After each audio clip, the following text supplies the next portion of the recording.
para los daños ocasionados en esta localidad tras esta violación de menores. Lo vamos a comentar con Diana Miloslavich, exministra de la Mujer, que ya está en nuestros estudios, y le damos la bienvenida mañana al día. Buenos días. Bueno estar acá para conversar y dialogar sobre lo que estás comentando. Creo que es importante. No, yo creo que es la instalación de esta cámara Gesell, que cuente ahora con Condorcanqui, con esta cámara Gesell, para atender a las víctimas de violaciones sexuales en esta localidad. Bueno, creo que es un avance en el sentido que antes tenían que ir las niñas, las adolescentes hasta Bagua, ¿no? Para donde hay una cámara Gesell, pero entiendo que esto es también un apoyo del Fondo de Población de las Naciones Unidas, ¿no? En colaboración, digamos, con el Estado peruano.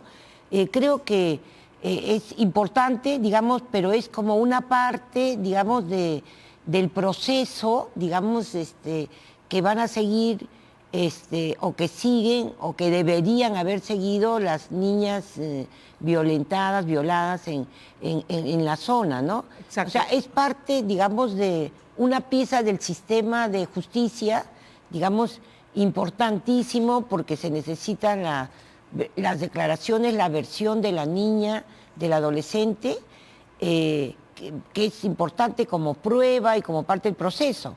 Digamos, esto facilita, pero creo que la solución, ¿no es cierto?, parte de las soluciones a lo que se está viviendo ahora en estas denuncias que hacen las organizaciones de mujeres a Wajó, esto, digamos, probablemente esté sucediendo también en otras zonas, también indígenas. Y entonces yo creo que las soluciones tienen que ser integrales. Exacto. Creo que tiene que haber una comisión de más alto nivel. Esto no es, digamos, un problema aislado, sino es un problema más profundo. Creo que eso nos pone en el centro, digamos, del debate. Lo han colocado las mujeres a Wajó, que no podemos, ni el Estado ni la sociedad civil, vivir de espaldas a una realidad de nuestro país. O normalizándola.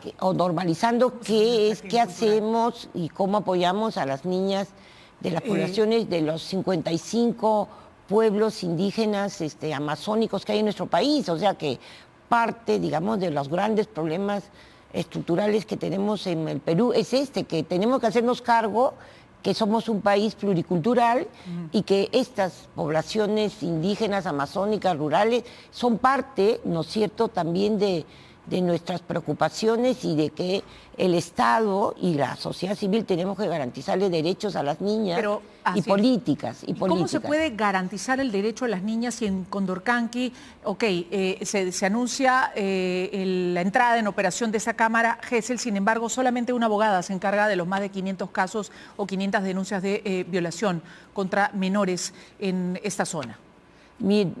Por eso decía que... ¿Qué más se necesita? Bueno, cuando uno escucha con atención la transmisión de las sesiones de la Comisión de Pueblos Indígenas del Congreso, que preside la congresista Ruth Luque, escuchan, ¿no es cierto?, han venido casi todas las partes, ¿no es cierto?, han venido los responsables de los servicios del Centro de Emergencia, del Ministerio de la Mujer, del Ministerio Público, ha venido el fiscal, ha venido... Pero no los ministros indígenas, responsables, pero no fueron los ministros, no fueron los ministros, y tampoco fue la responsable del programa Aurora, ¿no es cierto?, que tiene la responsabilidad, y todos lo sé. Fueron funcionarios, me parece, que no eran del más alto nivel, los que fueron a atender el llamado. Y yo creo que eso es grave, porque... todos, digamos, hablan de la falta de presupuesto. Y entonces, para tener un presupuesto en lo inmediato son fondos suplementarios. Y entonces ahí tenía que estar sentado también el Ministerio de Economía y Finanzas diciendo a todos los requerimientos, ¿no es cierto?, que están planteando los funcionarios y funcionarias públicas que hay en Condorcanqui, digamos, cuál es la disposición del Ministerio de Economía y Finanzas digamos, para... Y ha sido el gran ausente, digamos. Que tampoco ha estado ahí presente. Entonces, a mí me parece que hay como iniciativas pequeñas, ¿no es cierto?, como la que suceda, totalmente insuficientes, y entonces esto sí tiene que pasar por una alerta nacional y por una comisión a más alto nivel con recursos económicos, pero que también dialogue con las organizaciones indígenas de mujeres, que son las que han levantado la voz, la maestra, también con organizaciones, digamos, como AIDESEP, organizaciones que integren a los APUs de la zona, pero tiene que ser un diálogo permanente, digamos, con las organizaciones indígenas, con las organizaciones de mujeres. Y yo creo que ir solucionando paso por paso y tener un plan, ¿no es cierto? Que aquí pareciera como que no hay un plan, sino que hay, digamos, soluciones alternativas muy pequeñas. Exacto. Los ministros vienen dilatando esta supuesta visita a la localidad de Condorcanqui para pedir disculpas y para acercarse, si se quiere, a la población. Desde su punto de vista, este dilatar esta situación habla de una indolencia, ignorancia, indolencia o desinterés de parte de los ministros, tanto de la mujer como de educación, que son los aludidos directos, digamos, en esta problemática. Yo creo que una de las... temas gravísimos en el Estado peruano es la falta de continuidad que hay entre gestión y gestión, ¿no? Porque, por ejemplo, en el caso del Ministerio de Educación, durante el gobierno de Vizcarra hubo un ministro, digamos, que compartió con la sociedad civil los informes de los maestros que estaban siendo separados de, digamos, que habían sido violadores y cómo... ¿Qué ministro fue? Me parece que fue Alfaro. Ya. Y entonces, pero lo que pasa es que no hay continuidad entre una gestión y otra. Claro, entonces, viene otra gestión y digamos, vuelve de cero. Y vuelve a cero, y entonces una de las cosas que tiene que tener el Estado peruano es que, digamos, se tiene que trabajar sobre lo que se viene acumulando y en cada una de las gestiones, sea en el Ministerio de Educación o el Ministerio de la Mujer. No es que llega una ministra y dice voy a hacer una nueva gestión. Y entonces también en el Ministerio de la Mujer ha habido información, propuestas respecto, digamos, de Amazonas, de los pocos recursos económicos que había en la zona y que había que mejorarlos. Por eso hay un tema ahí central, y a mí me parece que por un lado hay esto, que no hay continuidad en las gestiones, y por otro lado es que no hay articulación. ¿Deberían ir los ministros, cree usted, a Condorcanqui? ¿Relevante su visita? A mí me parece que deberían haber ido, digamos, inmediatamente después de sucedidos los hechos, ¿no? O sea, de conocidos los hechos. De conocidos los hechos, por lo menos para ellos que estaban en ese momento. Yo creo que es lamentable, digamos, que no estén en la zona ya trabajando, digamos, con sus equipos, ¿no? Correcto, pero ¿a cuántas otras zonas más tendrían que ir? Justamente el ministro Quero ha señalado que, por ejemplo, en Arequipa se han separado a más de 130, si no me equivoco,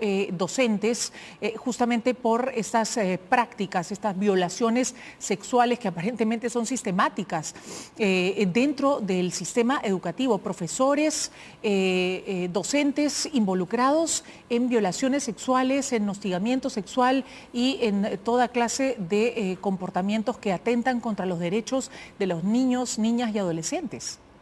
El Fondo de Población tiene un informe que dice que nosotros tenemos 14 embarazos diarios en nuestro país, en menores de 14 años, y probablemente el 100% sean producto de violación, ¿no? Estamos hablando de cifras muy altas de la desprotección en la que están viviendo nuestras niñas y adolescentes.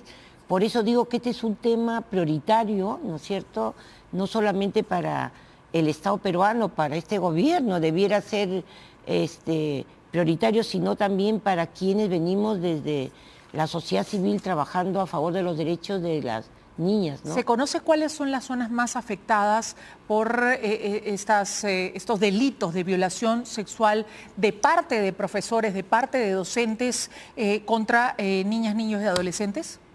Bueno, mira, por nuestro ejemplo, está esta publicación, no sé, 4 de la congresista Susel Paredes, cuando trabajaba en Flora Tristán, digamos que habla de no de los pueblos, del pueblo ajú, pero sí de los aguarunas, de otros lugares donde ya, digamos, hace ya... Más de 20 años, 2004 me dice. Sí, hay el informe y las recomendaciones de lo que ya estaba sucediendo en las zonas, ¿no? Entonces, así podemos ir encontrando informes de los últimos 24 años en las zonas de lo que venía sucediendo, digamos, con las poblaciones indígenas amazónicas en nuestro país. Entonces yo creo que ha habido, digamos, esta fuerza de parte de sus propias organizaciones de colocarlo como un tema central y que no podemos, digamos, ahora que es una agenda pública conocida, dejar, digamos, que esto se pierda, ¿no es cierto? Ha habido como atención de los medios, como lo que estás haciendo en este momento, y entonces tenemos que apoyar, digamos, a estas organizaciones de mujeres indígenas. Esta maestra que ha salido a hacer las denuncias, hay otras también que han salido en otros medios, y decirles que no están solas y que vamos a empujar desde donde estemos, digamos, para que haya soluciones políticas de género, interculturales, como lo quieran, digamos, precisar, pero que necesitamos de inmediato recursos, articulaciones, ¿no es cierto? Y sobre todo escuchar, creo que eso es lo fundamental que está haciendo la prensa, pero que no están haciendo, en los sectores dentro del Estado, porque quienes están recogiendo la información han sido los diferentes medios de comunicación que están en la zona, han hecho sus reportajes. Claro, un trabajo que debería haber sido hecho por parte de la autoridad y no necesariamente de los medios de comunicación que están ahí justamente por la falta, por la ausencia de respuesta de la autoridad. Muchas gracias a Diana Miloslavich, exministra de la Mujer, por estar esta mañana con nosotros hablando de este tema que a todos nos preocupa y al que por lo menos un buen sector de la sociedad civil quiere ver